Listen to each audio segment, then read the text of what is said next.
It's tough. We had a lot of trouble with this in Iraq. You didn't know who was the good guy, who was the bad guy. You know, the English said just kill them all.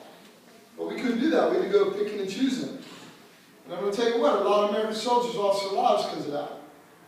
Betting wrong on who was the good guy and who was the bad guy and who's behind door number 3. Surprise, Johnny! You know? It's Habib terror bomber or whatever. And he's suicide. You're dead. He's too. You know what I mean? It seems kind of funny and all that, but I have a little thing about that. I was always called Joe everywhere. They apparently think that's anybody's name, so I would always mess with people. Okay, Habib, Abdul, that's not my name. Well, my name is Joe. What's your name? Bojo.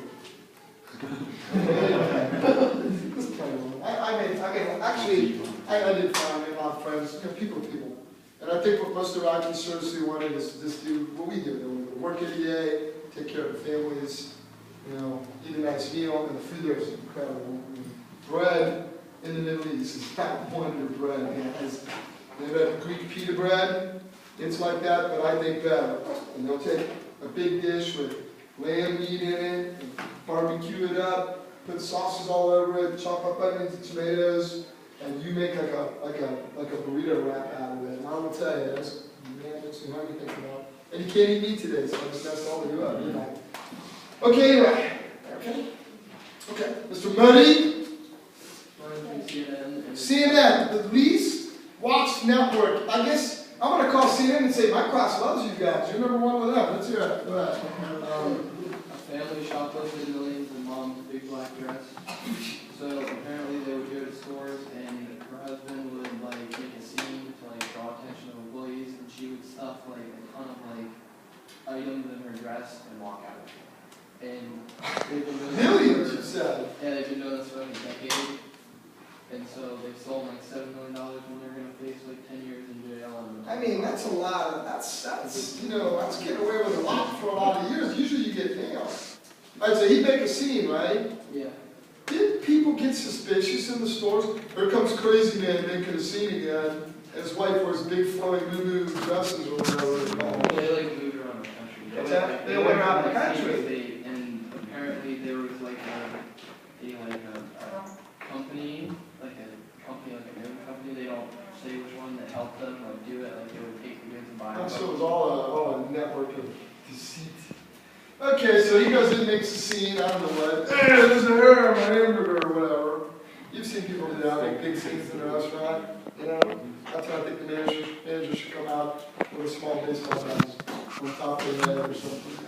Okay, so it was all a scam. Gotcha. Mr. Boyer, you're usually good for a unique article, although at this point Pico takes the cake for strange articles, but which he wants anyway. So go ahead. I got my article from Fox News, and Fox News, there we go. they're talking about U.S. trade deficit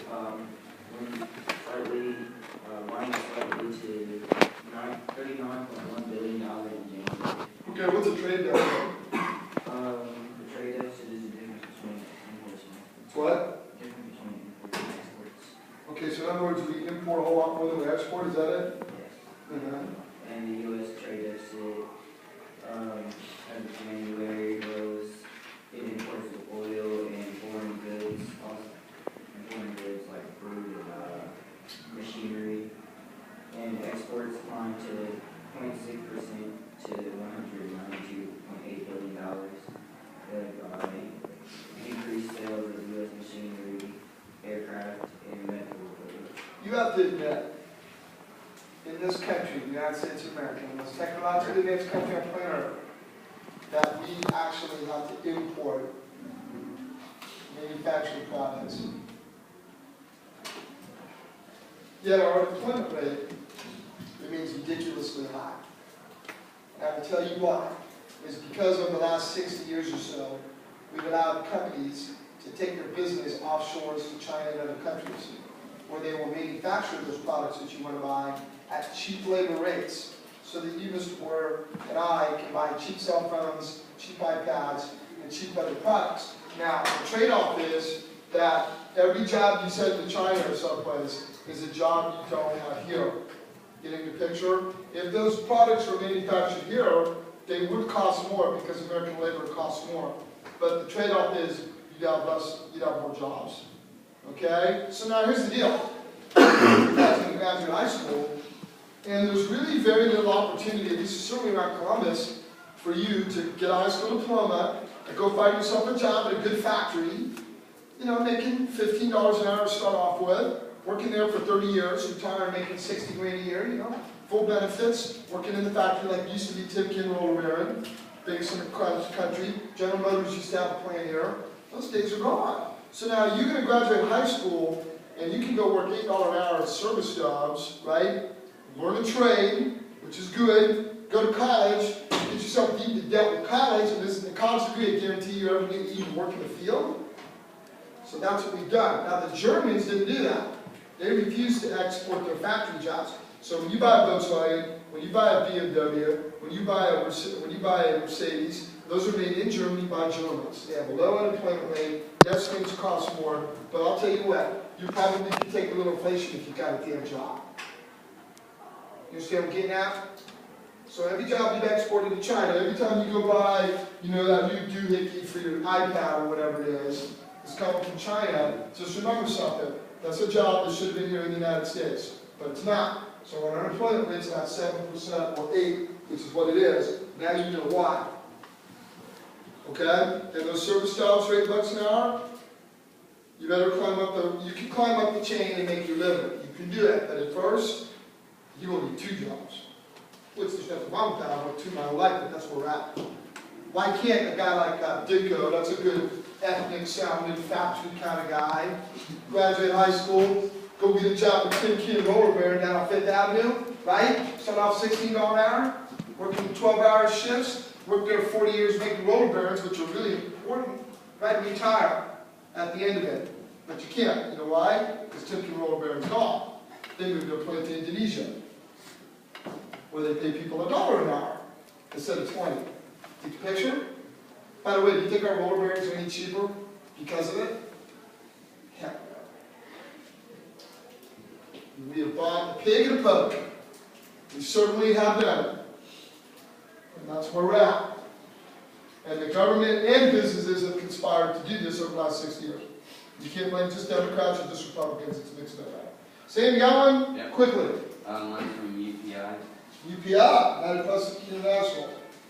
Man has sex with a pit bull in his yard. All right, Sam. It's not the article. That's pretty foul, man. All right, go ahead. Police in Florida said they arrested a man who allegedly engaged in a sex act with his dog in his yard in full view of shocked neighbors. Of course, his mugshot, he looks like a complete insane wacko. It is against the law to do that in almost every state. Yeah. He got arrested for having a gun with loaded ammunition and everything because he's already a convicted felon. Yeah. And then he ended up having 8 pit bulls in his home already too. Right.